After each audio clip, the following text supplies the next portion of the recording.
உங்கள் செயல் பகுதியா தண்ணீர் இடாத தமிழ். இந்த நூல், இந்த பாடல் இடம்பெற்றுள்ள நூல் எதுன்னு கேட்டா, ஆசிரியர் எந்த நூலை தழுவி எழுதப்பட்டது? காவிய தர்சம் என்னும் பழமொழி நூலை தழுவி எழுதப்பட்டது. காவிய தர்சம் என்னும் பழமொழி நூலை தழுவி எழுதப்பட்டது.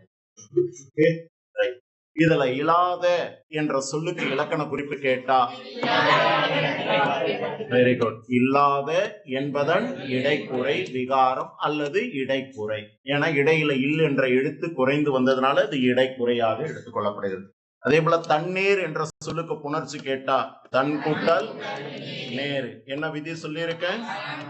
நலமும் பிரணவமாகும் கணக்கல்.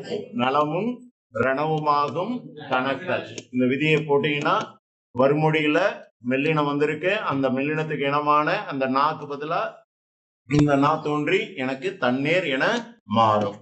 ரைட். அடுத்தது இதுல 1 மார்க்ல நுழையும் என்ற செய்தியில பாருங்க, வானம் அளந்தது அனைத்தையும் அளக்கும் வலிமை மிக்கது எதுன்னு கேட்டா தமிழ். எதனை விட பெரியது அப்படின்னு கேட்டா நிலத்தினும் பெரியது. எதனை விட உயர்ந்ததுன்னு கேட்டா வானினும் உயர்ந்தது. எதனை விட ஆழமானதுன்னு கேட்டா கடலின் ஆழம். ஆழம் சொல்லும் போது கீழே, உயரம்னு சொல்லும் போது மேல, பெரிதுன்னு சொல்லும் போது நிலப்பரப்பு. இது பிரசன்ஸ் ஆஃப் மைண்ட்ல யூஸ் பண்ணிக்கோ. ஆழம் சொன்னா கீழே பூமி, அப்ப கடலினும் ஆழமானது. உயர்வுன்னு கேட்டா வானினும் உயரமானது. பெரியது எதுன்னு கேட்டா நிலத்தினும் பெரியது இந்த தமிழ் மொழி என்றெல்லாம் தமிழின் பரப்பை விரிவையும் ஆழத்தையும் புலவர் போற்றுவர். அதுக்கப்புறம் இதுல எது ஒப்பிட்டு பேசுறாங்க அப்படின்னா கதிரவனையும் தமிழையும் ஒப்பிட்டு பேசப்படுகிறது.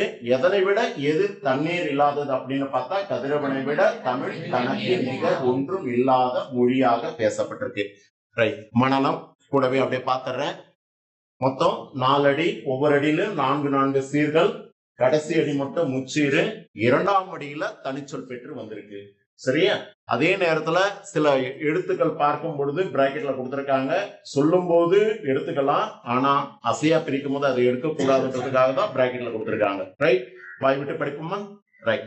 உங்களிடை வந்து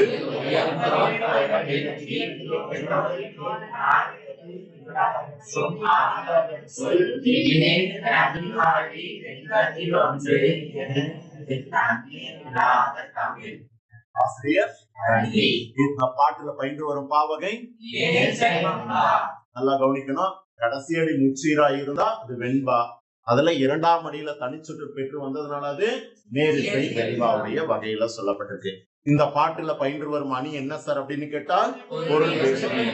வேற்றுமணியினுடைய ஒரு பிரிவு பொருள் வேற்றுமணியாக சொல்லக்கூடியது. என்ன இலக்கணம் அப்படின்னு கேட்டா, இருவேறு பொருள்களுக்கு இடையே உள்ள தப்பு பண்ற இடம் வேறுபடுத்தி பக்கத்துல ஒற்று போடுவீங்க. வேறுபடுத்தி ஒற்று வரக்கூடாது. கூறி என்ற இடத்துல கமா போடு, இல்ல ஒற்று எடுத்து போடுன்னு போன வகுப்புலயும் சொல்லி இருக்கேன். சரியா? இந்த ஒற்றுப்பிழை எழுத்துப்பிழை வராதபடி பாத்துக்கோ. ரைட். அடுத்தது சான்று. இந்த பாடல் எழுத போறீங்க. சான்று விளக்கம், அந்த பாடலுடைய பொருள் எழுத போறீங்க. அணி பொருத்தமா, எதனால இது இப்பாடல் இந்த அணிக்கு பொருத்தன்றத காட்ட போறீங்க. சரியா? தமிழுக்கும் கதிரவனுக்கும் இடையே உள்ள பயன் சார்ந்த ஒற்றுமையை முதலில் கூறி அவற்றில் தமிழ் தண்ணீர் இல்லாதது என்ற தன்மையை பின்னர் வேறுபடுத்தி காட்டுவதால் இது பொருள் வேற்றுமணி ஆயிற்று. இது வேற்றுமணியினுடைய ஒரு பிரிவாக கூறப்படக்கூடியது. ரைட். அடுத்தது இலக்கண குறிப்பு பாருங்க. உயர்ந்தோர்.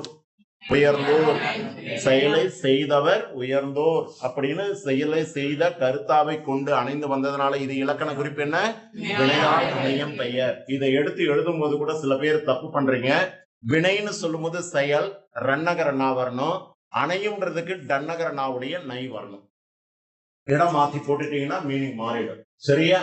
மீனிங்கே மாறிடும். அதனால வினையால் அணையம் பெயர் எழுதும் போது முதல்ல ரன்னகரம், அதுக்கப்புறம் டன்னகர நாவுடைய நைய போடுங்க. வெங்கதிர் பிரிக்கும் போது தெரிது வெம்மை கூட்டல் கதிர்னு. அப்ப வெம்மை ஆகிய கதிர்னு சொல்லும் போது பண்பு பெயருக்குரியது. எனவே இதுல பயின்று வரும் இலக்கண குறிப்பு பண்பு தொகை. ரைட். அதுக்கப்புறம் இல்லாத ஏற்கனவே பார்த்துட்டேன். இல்லாத என்பதனுடைய இடைக்குறை. பகுபத உறுப்பிலக்கணமா பார்க்கும் போது வந்து என்ற சொல் எச்சம். எச்சத்துல ஈ பூ சவுண்டு வந்து அது வினை எச்சம்ன்றத நம்மளால கண்டுபிடிக்க முடியும்.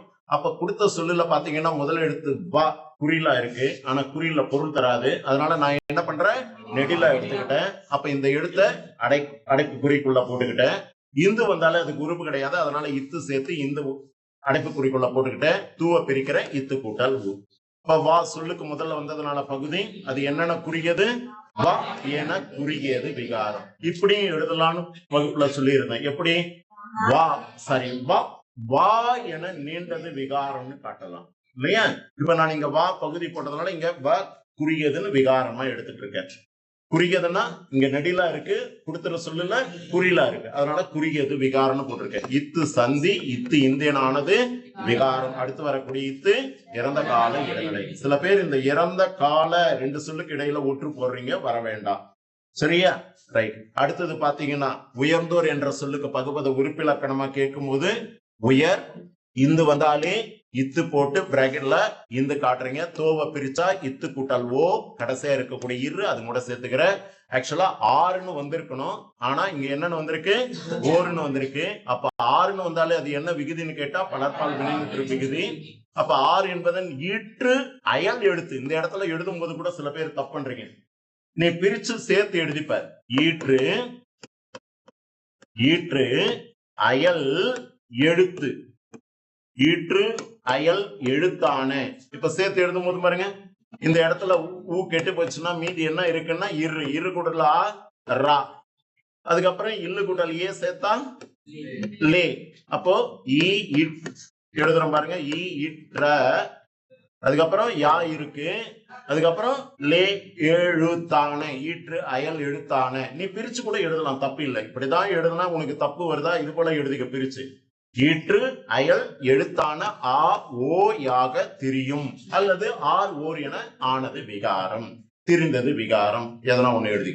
உயர் பகுதி இத்து சந்தி இந்தேன் ஆனது விகாரம். அடுத்து வரக்கூடியது இத்து இறந்த கால இடைநிலை. முடிஞ்சிச்சா? அடுத்தது என்ன இருக்கா பகுபதத்துல, விலங்கி. இதுவும் பாத்தீங்கன்னா எச்ச சொல்லு ஈ சவுண்ட்ல வந்திருக்கு, எனவே இது வினையச்ச விகுதி, விலங்கு பகுதி. இதுல சில பேர் என்ன பண்றீங்கன்னா சொல்லு கரெக்டா எழுதுறீங்க, பிரிக்கும் போது என்ன பண்றீங்கன்னா விளக்குன்னு எழுதுறீங்க. கொடுத்த சொல்லுல விளக்கிலாம் இருக்கு இல்ல, விலங்கின்னு இருக்கு. அதுக்கேத்தாப்புல விலங்கு குட்டல் ஈன்னு தான் பிரிக்கணும். தவறுதலா எழுதுறாத, மதிப்பெண்ணை இழந்துராத. அடுத்தது புணர்ச்சி. ஆங்கவற்றுள் என்ற சொல்லுக்கு புணர்ச்சி பாக்குறோம். பிரித்தா ஆங்கு கூட்டல் அவற்றுள். வருமொழியில உயிரெழுத்து வந்திருக்கு, நிலைமொழி ஈட்டுல குற்றியல் உரை எழுத்து இருக்கு. அப்ப அழகா சொல்லிடலாம், உயிர் வரின் உட்குரல் மெய்விட்டு ஓடும். இந்த விதியை போடுற, அப்ப கூல இருக்கக்கூடிய உகரம் நீங்கிடுது. அப்ப எனக்கு எடுத்த மாற்றம் ஆங் கூட்டல் அவற்றுள். நிலைமொழி ஈட்டுல மெய்யெடுத்து, வருமொழி முதல்ல உயிரெடுத்து, ரெண்டையும் இணைக்கிறதுக்கு எனக்கு போட வேண்டிய விதி உடல் மேல் உயிர் வந்து ஒன்றுவது இயல்பு என்ற விதிப்படி இக்கு கூட்டலா கா. அப்ப ஆங்கவற்றுள் என புணர்ந்தது. அடுத்து ஒரு சொல் தனியாழி. தனி கூட்டல் ஆழி. நிலைமொழி ஈட்டிலும் உயிரெழுத்து. எங்க சார் நீய பிரிச்சு பாரு, இன்னு கூட்டல் ஈ. வருமொழி முதல்லையும் உயிரெழுத்து. அப்ப ரெண்டு உயிரும் ஒன்னா சேருமானா சேராது. அப்ப ரெண்டு உயிரையும் ஒன்னா சேர்க்கணும்னா நான் பயன்படுத்த வேண்டிய புணர்ச்சி உடம்பெடுமை புணர்ச்சி. எந்த புணர்ச்சி? உடம்பெடுமை புணர்ச்சியை நான் பயன்படுத்தணும். அப்ப உடம்படுமை புணர்ச்சியில என்ன விதி சார் இருக்கு அப்படின்னு கேட்டா, ஐ வழி அவ்வும் ஏனைய உயிர் வரின் வவ்வும் ஏமுனி உரிமையும் தோன்றும் அப்படின்றதுல எனக்கு நிலைமொழி ஈட்டுல உயிரெழுத்து ஈ வந்திருக்கு. எனவே நான் போட வேண்டிய விதி என்ன அப்படின்னு கேட்டா இ ஐ வழி அவ்வும். அப்ப இடையில எனக்கு எந்த உடம்படுமை தோன்றும்னா யாவுடைய உடம்படுமை எடுத்து ஈ தோன்றும். இப்ப இது வரைக்கும் நிலைமொழியை எடுத்துக்கிட்டு இது வருமொழியை எடுத்தா, நிலைமொழி ஈட்டுல மெய்யெடுத்து வருமொழி முதல்ல உயிர் எடுத்து ரெண்டையும் இணைக்கிறதுக்கு நான் போட வேண்டிய விதி உடல் மேல் உயிர் வந்து ஒன்றுவது இயல்பு என்ற விதிப்படி ஈழ்குட்டலா யா. அப்ப எனக்கு கிடைச்ச சொல் தனியாழி.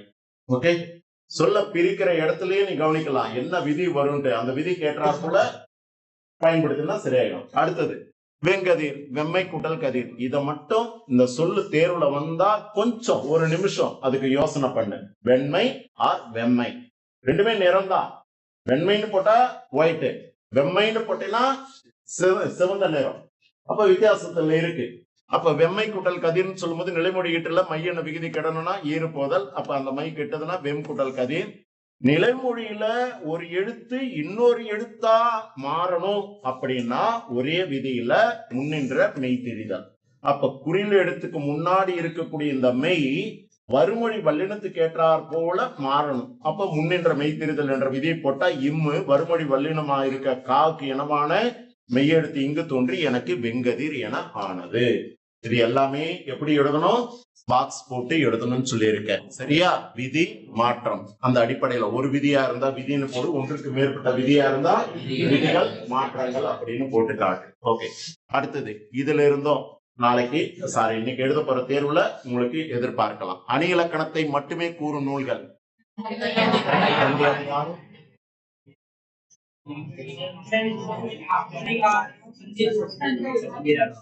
தமிழ் நூல், யாப்பதிகாரம், இப்படின்னு எக்ஸ்ட்ராவா கொடுத்திருக்க. சரியா? அடுத்தது அணி இலக்கணத்தையும் கூறும் இலக்கண நூல்கள் அப்படின்னு சொல்லும் பொழுது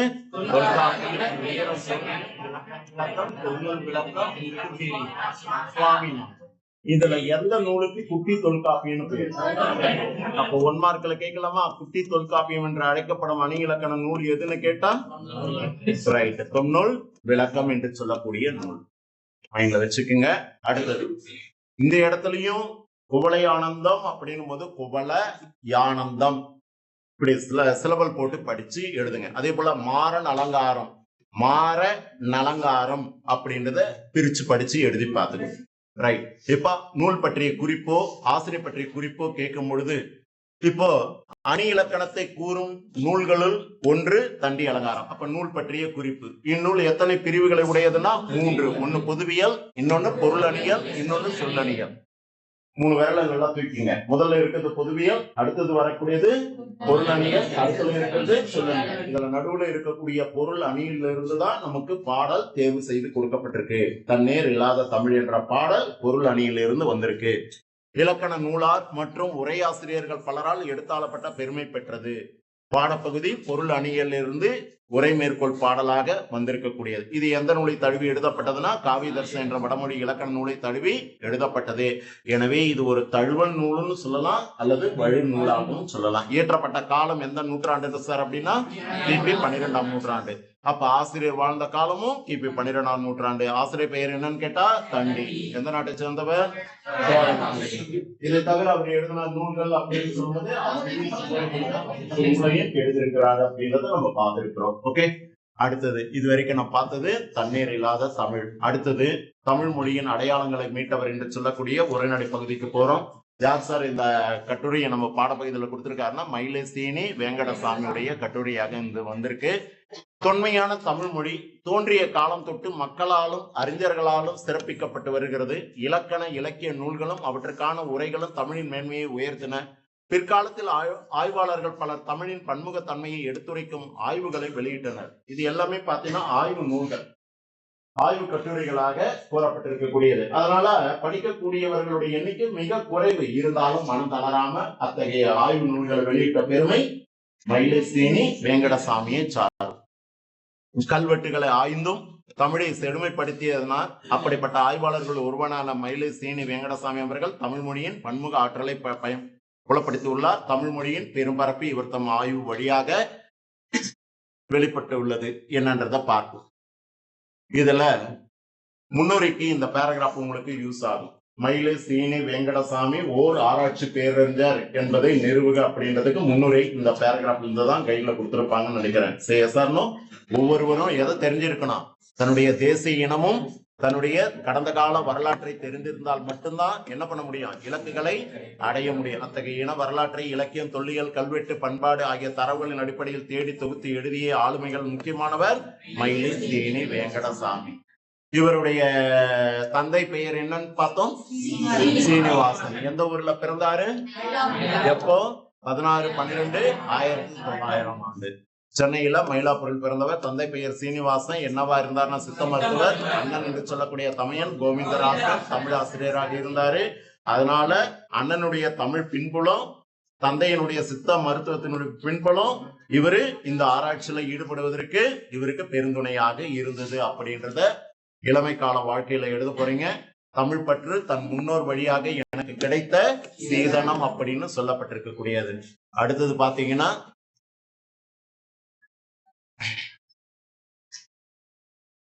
எத்தனை ஆண்டுகளாக ஆசிரியர் பணியாற்றினார் தொடக்கப்பள்ளியில? இந்த தொடக்கப்பள்ளியினுடைய பெயரும் சொன்ன சென்னையில இருக்கக்கூடிய காந்தோம் என்று சொல்லக்கூடிய மாநகர தொடக்க பள்ளியில 25 ஆண்டுகளாக ஆசிரியராக பணியாற்றியவர். பணி நேரம் போக இது போன்ற ஆய்வுகளை மேற்கொள்ளக்கூடியவர். கல்வெட்டுகள்ல முதல்ல ஈடுபாடு, அதுக்கப்புறம் புத்தகங்களை ஒப்பிட்டு ஆய்வு செய்திருக்கக்கூடியவர். வளாகம் சாராத ஆய்வாளர்களாக தன்னை உருவாக்கி கொண்டனர். கட்டுரையும் நூலையும் எழுதும் தரவுகளை சேகரித்து ஆய்வுக்கு ஏற்றதை இவரே வெளியிடுவாரு. இந்த ஆய்வுகள் எல்லாம் சரிதானா அப்படின்றத யாரிடத்துல எல்லாம் போய் கேட்பார் அப்படின்னா, தனக்கு இருக்கக்கூடிய அறிஞர் பெருமக்கள் இடத்துல. யார் அவங்க பேருன்னா ஒரு 5 பேர் சொல்லியிருக்கேன். சுப்பிரமணியர், அடுத்தது திருவிக்கா, அடுத்தது கேகோமி, அடுத்தது சாத்தா சர்க்குணர். அப்போ யாருடைய அறிஞர் பெருமக்கள் இடத்துல மயிலை சீனி வெங்கடசாமி தன்னுடைய ஆய்வு கட்டுரைகளை சரி பார்த்தார் அப்படின்னா விகுடாம் அடிகள்,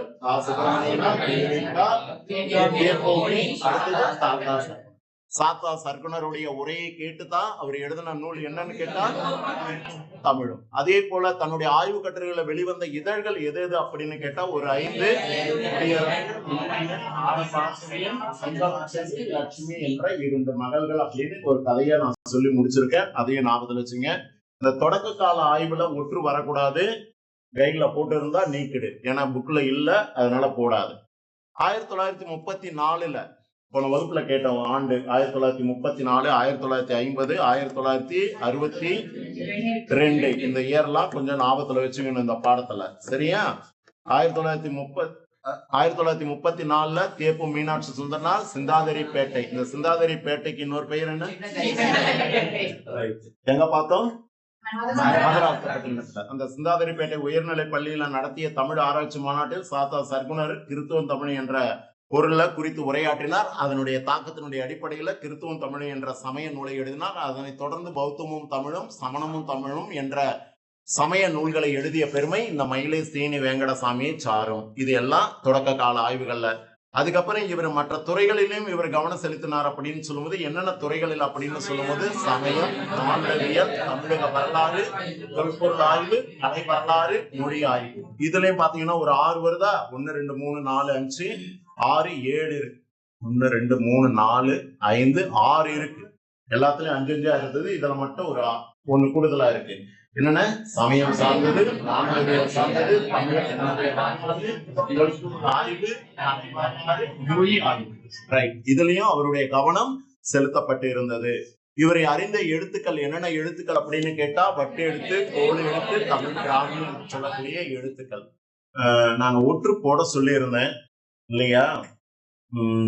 புக்ல என்ன இருக்கோ அதான் ஏற்புடையதா ஏத்துக்குவாங்க. அதனால கூட்டம் இருந்தா நீக்கிட்டு இன்னைக்கு எழுத போற தேர்வுல இதை சரி பார்த்துக்கோங்க, சரியா? புக்ல என்ன இருக்கோ அதுதான் ஏத்துக்குவாங்க.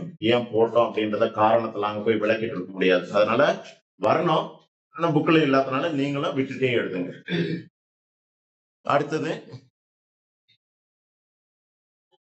வெங்கடசாமி ஒரு தமிழ் தேனி, மயிலை சீனி ஒரு தமிழ் தேனி என்று பாராட்டப்படக்கூடியவர். இதெல்லாம் தொடக்க கால ஆய்வுல எழுத போறீங்க. அடுத்தது வரலாற்று ஆய்வுன்னு சொல்லும் போது எந்த ஆண்டுனா 1950களில், அதாவது கிபி 3ஆம் நூற்றாண்டிலிருந்து 9ஆம் நூற்றாண்டு காலகட்டத்துல ஆட்சி புரிந்த மன்னர்களை பற்றி ஆய்வு. அதுல குறிப்பா மகேந்திரவர்மன், 3ஆம் நந்திவர்ம, பல்லவ மன்னன் அவர்களை பற்றி எழுதியிருக்கிறாரு. சங்க கால மூவேந்தர்கள், கொங்கு நாட்டு மன்னர்கள், துளு நாட்டு மன்னர்கள், களப்பிரர் மற்றும் இலங்கை குறித்த வரலாறு இல்லையா? அடுத்தது அரசியல், பண்பாடு மற்றும் கலை வரலாறுகளையும் இவர் பதிவு செய்திருக்கிறார். அரசியல், பண்பாடு மற்றும் கலை வரலாறுகளையும் பதிவு செய்திருக்கிறார். இதெல்லாம் வரலாற்று சம்பந்தப்பட்டது. வரலாறுன்னு சொன்னாலே அரசர்கள்கிட்ட போயிடுங்க, சரியா? அதுல எந்தெந்த அரசர்கள்னா சங்க கால மூவேந்தர்கள், அடுத்தது கொங்கு நாட்டு மன்னர்கள், துளு நாட்டு மன்னர்கள், இலங்கை களப்பிரர்கள், இலங்கை குறித்த வரலாறு. இதுலயும் பாத்தீங்கன்னா களப்பிரருடைய ஆட்சி காலம் தமிழகத்தினுடைய இருண்ட காலம் சொல்லக்கூடியது. அதை குறித்து அவர் ஆய்வு கட்டுரை ஒண்ணு வெளியிட்டிருக்காரு. அந்த நூலினுடைய பெயர் என்ன சொல்றதுன்னா களப்பிரர் ஆட்சியில் தமிழகம். இது தொடக்க கால ஆய்வுல முடிஞ்சது. அடுத்தது நாம் பார்க்க இருப்பது கலையியல் ஆய்வு. கலைன்னு சொன்னாலே நுண்கலைகளை பத்தி.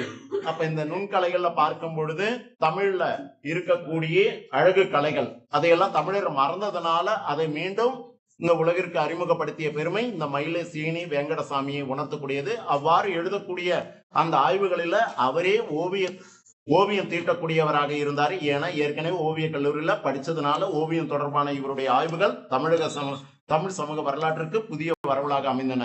அதை குறித்து எழுதின நூல் தான் எது சார் அப்படின்னு சொன்னா தமிழர் வளர்த்த அழகு கலைகள். இதுல ஒரு 3 பாயிண்ட் எழுதணும்னு சொன்னேன்.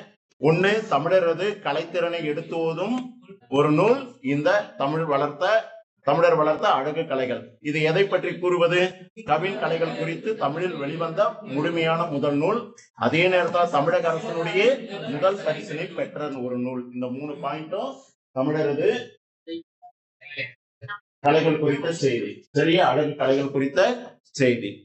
அடுத்தது, இந்த நூல்ல என்ன சொல்லப்பட்டிருக்கு அப்படின்னா, இறைவன் ஆடிய 7 வகை தாண்டவும், அதுக்கப்புறம்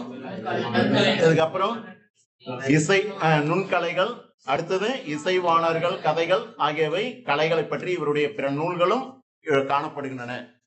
அடுத்தது பாத்தீங்கன்னா இந்த 3 பாயிண்ட் எதில் எழுத போறீங்க? கலையியல் ஆய்வுகளை எழுத போறீங்க. அடுத்து ஒரு தலைப்பு இலக்கிய ஆய்வு.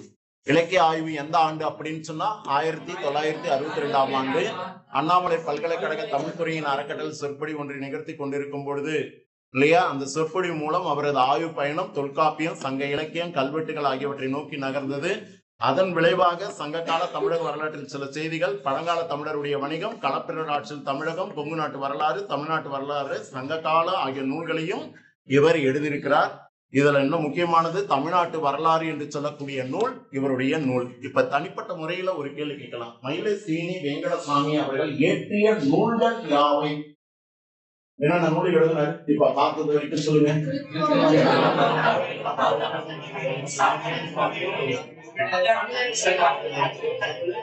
அதுக்கு முன்னாடி ஆட்சியும் இப்ப பார்த்தது தமிழ்நாட்டு. இதெல்லாம் போய் கேதர் பண்ணீங்கன்னா கிட்டத்தட்ட ஒரு 9 இருந்து 11 நூல்கள் வரும் அவர் எழுதின. மறைந்து போன தமிழ் நூல்கள். சரியா? மறைந்து போன தமிழ் நூல்கள் 333 அப்படின்றதெல்லாம் அவருடைய நூல்கள். அப்போ இந்த இலக்கிய ஆய்வுகள்ல அவர் எழுதின ஒரு நூல் எது அப்படின்னு சொன்னா தமிழ்நாட்டு வரலாறு என்று சொல்லக்கூடிய நூல். அத்துடன் துளு மொழியையும் தமிழ் மொழியும் ஒப்பிட்டு ஆராய்ந்துள்ளார். அதுக்கு அடுத்தது பாத்தீங்கன்னா 19ஆம் நூற்றாண்டு தமிழ் இலக்கியம் என்னும் நூல், இதுவும் ஒரு நூல் அவருது. இதுல எதை பற்றி சொல்லக்கூடியது அப்படின்னா, தமிழ் இயலுக்கு தேவையான பல்வேறு ஆவணங்களையும் தொகுத்து ஆய்வு செய்யும் பணி இவர் மேற்கொண்டார். இவருடைய 19ஆம் நூற்றாண்டு தமிழ் இலக்கியம் என்னும் நூல் ஒவ்வொரு நூற்றாண்டையும் எவ்வகையில் ஆவணப்படுத்தப்படுகிறது என்பதற்கான முன்னோடி நூல். பொறுத்துக்களோட கேட்கலாம். எப்படி கேட்கலாம்னா, ஒவ்வொரு நூற்றாண்டையும் எவ்வகையில் ஆவணப்படுத்துவது என்பதை குறித்து கூறும் நூல்கள் ஒன்று எது அப்படின்னு கேட்டா 19ஆம் நூற்றாண்டு தமிழ் இலக்கியம். மறைந்து போன தமிழ் நூல்கள் என்னும் நூல் இவருடைய நூல். மறைந்து போன 333 இலக்கிய இலக்கண நூல்கள். இலக்கியம் மட்டும் இல்லாது இலக்கண நூலும் இருக்கு.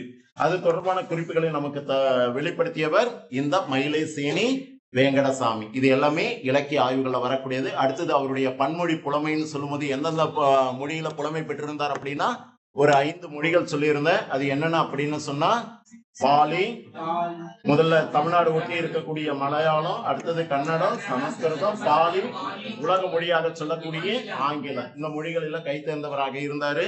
அந்த மொழியினுடைய அடிப்படையில தான் ஆங்கிலத்துல எழுதப்பட்டிருந்த மத்த விலாசம் என்று சொல்லக்கூடிய நூலை தமிழாக்கம் செய்து வெளியிட்டார். அந்த மத்த விலாசம் யாருடையதுன்னு கேட்டா மகேந்திர வர்ம பல்லவ மன்னன். அந்த மத்த விலாசம் எந்த மொழியில எழுதப்பட்டதுன்னா ஆங்கிலம். அதை தமிழாக்கம் செய்த பெருமை இந்த மயிலை சீனி வேங்கடசாமியை சாரக்கூடிய. அதுக்கு முன்னாடி செந்தமிழ் செல்வி என்று சொல்லக்கூடிய இதழ்களில சொல்லாய்வு கட்டுரைகள் என்ன தலைப்புல தொகுப்பாக வெளியிடப்பட்டது அப்படின்னா அஞ்சிரை தும்பி என்று சொல்லக்கூடிய தலைப்புல வெளியிடப்பட்டது. எந்த இதழ்கள்னு கேட்டா செந்தமிழ் செல்வி என்று சொல்லக்கூடிய இதழ்களில. இதையெல்லாம் தொகுத்து எழுதுனீங்கன்னா உங்களுக்கு எந்த தலைப்புல பன்மொழி புலமையில வந்துடும். அடுத்தது இது ஒரு பாவேந்தர் பாரதிதாசன் அவரை பற்றிய புகழ் பாடல். இதுல உங்க பாடப்பகுதியில ஒரு 2 மார்க் கொஸ்டினா இதை கொடுத்திருக்காங்க. விரிபெரு தமிழர் மேன்மை ஓங்கிட செய்வது ஒன்றே உயிர் பணியாக கொண்டோன். யார் யாரை பற்றி எதற்காக கூறப்பட்டதுன்னா பாவேந்தர் பாரதிதாசன் மயிலை சீனி வேங்கடசாமி பற்றி எதற்காக கூறப்பட்டது?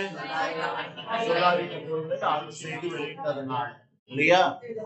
விளம்பரம் விளைதல் இல்லான் என்பவன் யார் அப்படின்னு சொன்னா மயிலை சீனி வேங்கடசாமி. வேற இதுல முக்கியமானதுன்னு பார்க்கும் பொழுது அவ்வளவுதான் பன்மொழி புலமையில. கடைசியா பார்க்கும் பொழுது ஆராய்ச்சி பேரறிஞர். இந்த ஆராய்ச்சி பேரறிஞர்ல எந்த ஆண்டு யார் யாரு என்னென்ன விருது பட்டங்கள் வழங்கப்பட்டன அப்படின்றது செய்தி. அதுல தமிழக வரலாற்று கழகமும் தமிழக புலவர் குடியிலும் இவர் உறுப்பினராக இருந்ததுனால 1962 தமிழ் எழுத்தாளர் சங்கம் இவருக்கு வழங்கிய விருது கேடயம். அதே போல மதுரை காமராசர் பல்கலைக்கழகம், மதுரை பக்கத்துல ஒற்று வரல, காமராசர் பக்கத்துலயும் ஒற்று வரல, போட்டு எழுதுறாத சரியா, தமிழ் பேரவை செம்மல் என்ற விருதினை வழங்கியிருக்கு.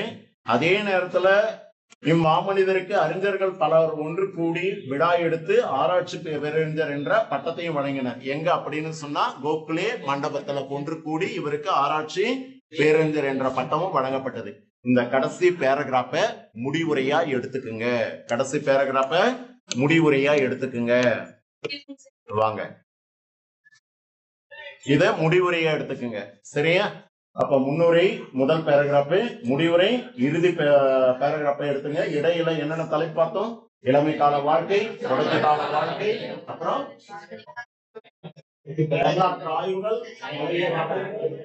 ஆய்வுகள், பன்மொழி புலமை, அடுத்தது ஆராய்ச்சி சரியா. சில நேரங்களில இத்தனை தலைப்புகளை இப்படி கேள்வி கேட்காம, உன்னுடைய பாடப்புத்தகத்துல இருக்கிறாங்க கேள்வி கேட்காம, மயிலை சீனி வெங்கடசாமி ஒரு ஆராய்ச்சி பேரறிஞர் என்பதற்காக தொடக்க கால ஆய்வுகளும் இலக்கிய ஆய்வுகளும் வரலாற்று ஆய்வுகளும் குறித்து அவர் கூறின செய்திகளை தொகுத்து எழுதுகிறார்.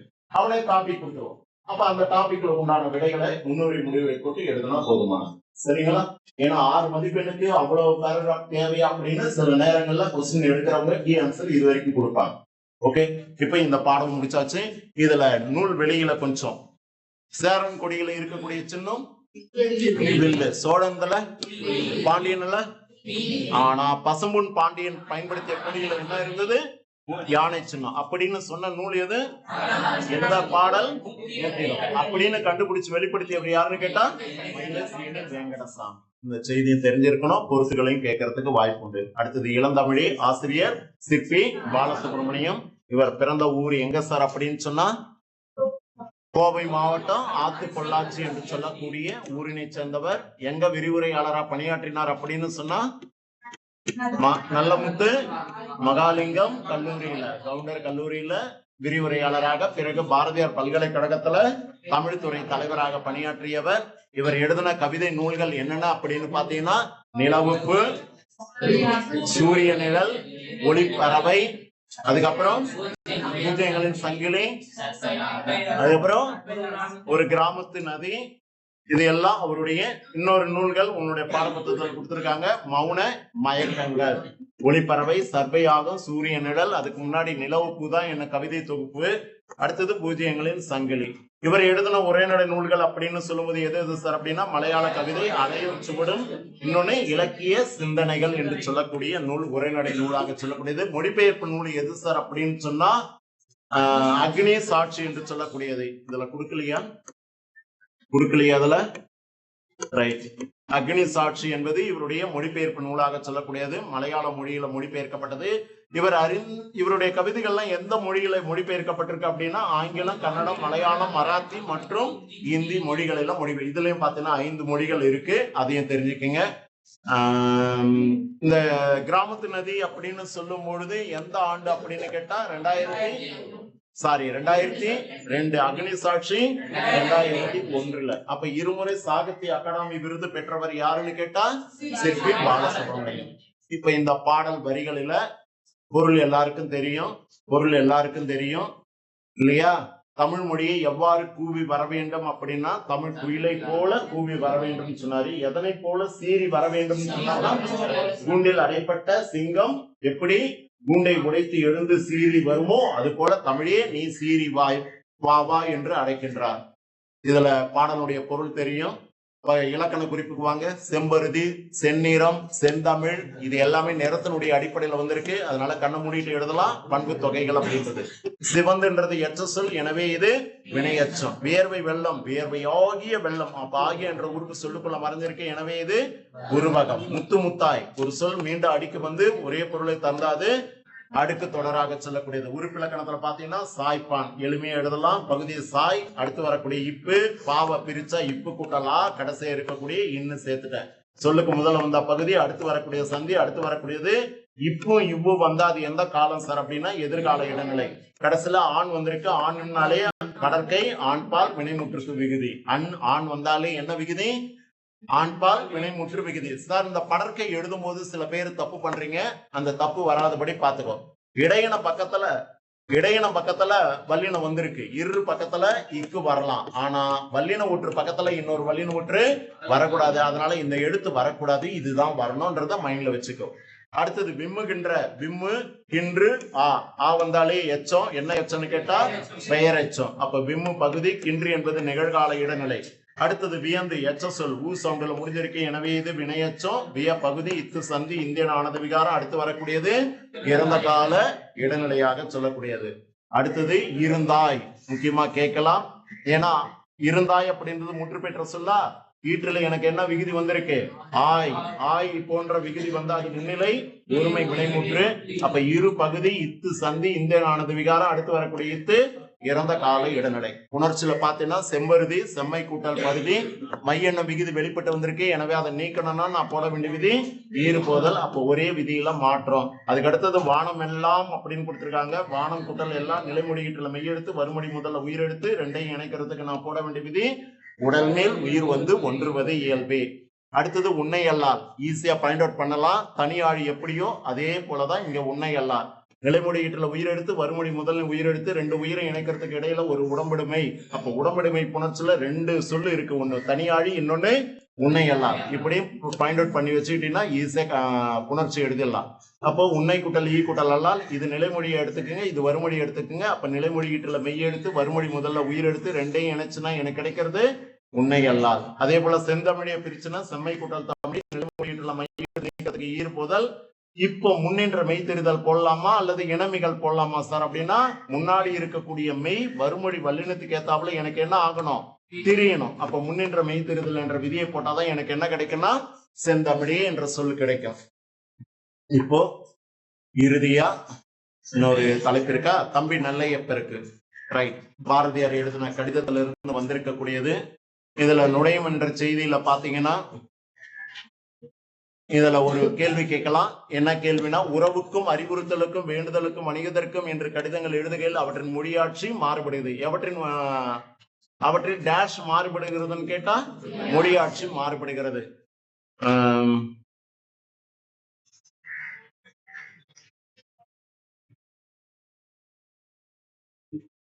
ரைட், வேற எதுவும் அந்த அளவுக்கு எதிர்பார்க்க முடியல.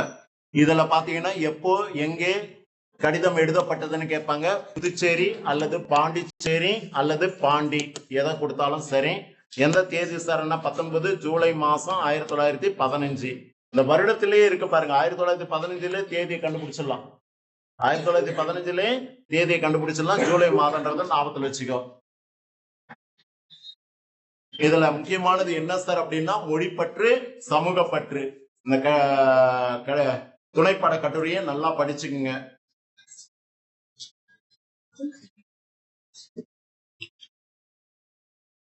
இதுல முதல்ல யாருக்கு கடிதம் எழுதினார் அப்படின்றத பார்த்தோம். எட்டயபுர ஜமீனுக்கு எழுதப்பட்ட கடிதம் எப்ப எழுதினார் அப்படின்னு சொன்னா, வயது சொல்லி இருப்பேன் நானு, 15வது வயதுல இல்லையா. ஐயனின் அருளே அருங்கதி என்ன உய்ய இவன் வந்துற்று, என் தந்தையார் என்னையும் பிறமொழி கற்க சொல்லி இயம்புவர், என்னை யான் செய்வது என்று இயன்றமிழ் கற்பினோ பின்னை ஒருவரும் பேணராதலின் கண்ணை யான் அம்மொழி கற்க துணிந்தனன், எனினும் கைப்பொருள் அற்றான் கற்பது எவ்வகை. கையில பொருள் இல்லாத போது எப்படி நான் படிப்பது அப்படின்னு சொல்லி பொருளுதவி கேட்டு எட்டயபுர ஜமீனுக்கு எழுதப்பட்ட கடிதம். இதுதான் அவர் எழுதின முதல் கடிதம். இறுதி கடிதம் யாருக்கு அப்படின்னு சொன்னா குத்தி கேசவருக்கு அப்படின்னு சொன்னா, அவர் யாரு சார் அப்படின்னா ஒரு வழக்கறிஞர். நம்ம குடியாத்தம் பக்கத்துல பட்டு என்று சொல்லக்கூடிய கிராமத்துல பிறந்தவர் அப்படின்னு சொல்லி முடிச்சிருக்கேன். சரி சார், எட்டயபுர ஜமீன்களுடைய வரலாற்றை குறித்து கூறும் நூல் எதுன்னு கேட்டா வம்சமணி தீபிகை. அது எப்போ எழுதப்பட்டு வெளிவந்ததுன்னா 1879. யாரால் எழுதப்பட்டது அப்படின்னு சொன்னா கவிகேசரி சுவாமி தீட்சிதர். அதுல நிறைய பிழைகள் இருப்பதை கண்டு உணர்ந்த பாரதி எட்டயபுர ஜமீனுக்கு கடிதம் எழுதுறாரு. எப்போ அப்படின்னா 6/8/1919. ஆனா அந்த பதிப்பு இவரால மறுபதிப்பு செய்து கொடுக்க முடிஞ்சது அப்படின்னா கொடுக்க இயலாத காரணத்தினால இவருக்கு செய்ய முடியல. ஆனா மறுபதிப்பு மீண்டும் எப்போ வெளிவந்தது அப்படின்னு சொன்னா 2008. அதை எழுதினவர் யாரு அப்படின்னு சொன்னா இலசை மணி என்று சொல்லக்கூடியவர். ரைட். அடுத்தது நெல்லையப்பர் பற்றிய குறிப்புகள் அப்படின்னு சொல்லும் பொழுது, பரளின்னு சொன்னாலே பரளி கோட்டை எங்க இருக்கு சார் அப்படின்னா திருநெல்வேலியில இருக்கக்கூடிய ஒரு ஊரு. அந்த ஊரை சேர்ந்த நெல்லையப்பர் விடுதலை போராட்ட வீரர், கவிஞர், எழுத்தாளர், மொழிபெயர்ப்பாளர், இதழாளர். நல்லா கவனிங்க, மொழிபெயர்ப்பாளர்ல ஒற்று வரக்கூடாது, மொழி பயிற்சியில ஒற்று வரணும். சரியா? மொழி பயிற்சியில ஒற்று மிகும், மொழிபெயர்ப்பாளர்ல ஒற்று மிகாது, ஒற்று போற்றாத பதிப்பாளர். இப்படி பன்முகத்திறன் கொண்டவர். பாரதியுடைய கண்ணன் பாட்டு, நாட்டுப்பாட்டு, பாப்பா பாட்டு, முரசு பாட்டு இவற்றையெல்லாம் பதிப்பித்தவர் யாருன்னு கேட்டா சு நெல்லையப்பர். பாரதி நடத்திய இதழ்களில துணை ஆசிரியர். எந்தெந்த இதழ்களில? சூரியோதயம், கர்மயோகி. அதே போல எந்த பத்திரிகையில துணை ஆசிரியராக இருந்து பிறகு ஆசிரியராக பணியாற்றியவர் அப்படின்னு கேட்டா லோக பகாரி, தேசபக்தன்ல. இவர் எழுதின கவிதை நூல்கள் என்னன்னு கேட்டா நெல்லை தென்றல், பாரதி வாழ்த்து, உய்யும் வழி. இவர் எழுதின உரைநடை நூல் எது சார் அப்படின்னு கேட்டா பாபு சிதம்பரனாரின் வாழ்க்கை வரலாறு. சரி சார், இவ்வளவு சொல்லிட்டீங்க. இந்த கட்டுரையை நம்மளுக்கு கொடுத்திருக்கக்கூடிய ஆசிரியர் யாரு சார் அப்படின்னா ரா ஆ பத்மநாபன். பாரதி கடிதங்கள் என்ன தலைப்புல வந்திருக்கக்கூடியது. 15 வயதுல உதவி வேண்டிய எட்டைப்புற ஜமீனுக்கு எழுதுனதுல இருந்து குத்தி கேசவருக்கு எழுதிய கடிதங்களை இங்க நடையழகினுடைய சிறப்பின் மூலமா வெளிப்படுத்துறாரு ஆசிரியர். That's all. இன்னும் ஒரு தலைப்பு இருக்கு, போயிட்டு வந்துட்டு சொல்லி தந்துடுறேன். அதுக்கப்புறமா டெஸ்ட்டுக்கு போகலாம். நம்ம பிள்ளை தானே, என்ன கேக்குறீங்க இப்போ? புரியல. வர வந்து சொல்லிட்டு தான் வைக்க, முடிக்காம 1 மார்க் வைக்க மாட்டேன். சரியா? பிரேக்ஃபாஸ்ட் போயிட்டு வா, வந்து சொல்லி தந்துடுறேன். அதுக்கப்புறமா டெஸ்ட் எழுது.